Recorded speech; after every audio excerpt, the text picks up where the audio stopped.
All right, 20 days out, and both candidates better look out because the guy who could knock them out is here, and he wasn't even in any of these debates. I'm talking about Libertarian nominee Gary Johnson.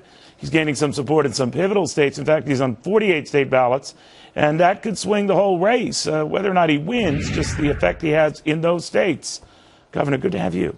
It's great to be here, and I'd like to think I'd be offering up the truth side of all this. A couple of weeks ago, we have a debate over who's going to spend more money on Medicare when we have to slash Medicare spending.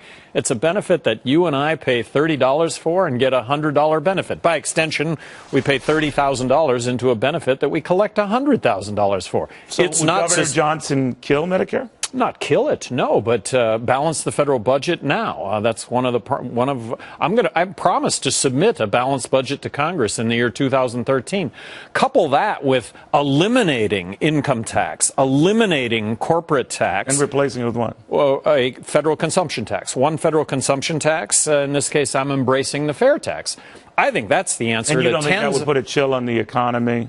No, I think tens of millions of jobs get created in a zero corporate tax rate environment. I mean, you got Obama and Romney sparring over a couple of points when it comes to... By the way, what did you think of the debate last night? Well, it was really an unbiased, uncommitted crowd. Well, it's just much to do about nothing, and I really thought that it was... I thought it was one-sided against Romney. I thought that...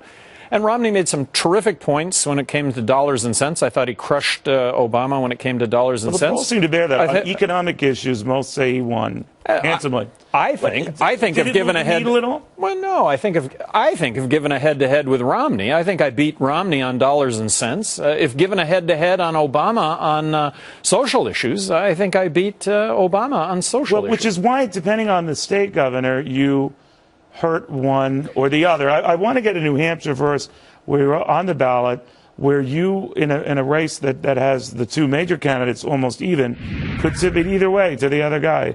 The same in some of these other states we're looking at, Florida, Nevada, Colorado.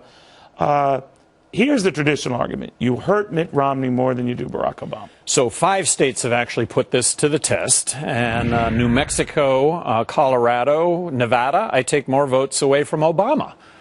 Michigan, North Carolina, I take more votes away from Romney. So at the end of the day, really, it's going to end up being taking away from both candidates.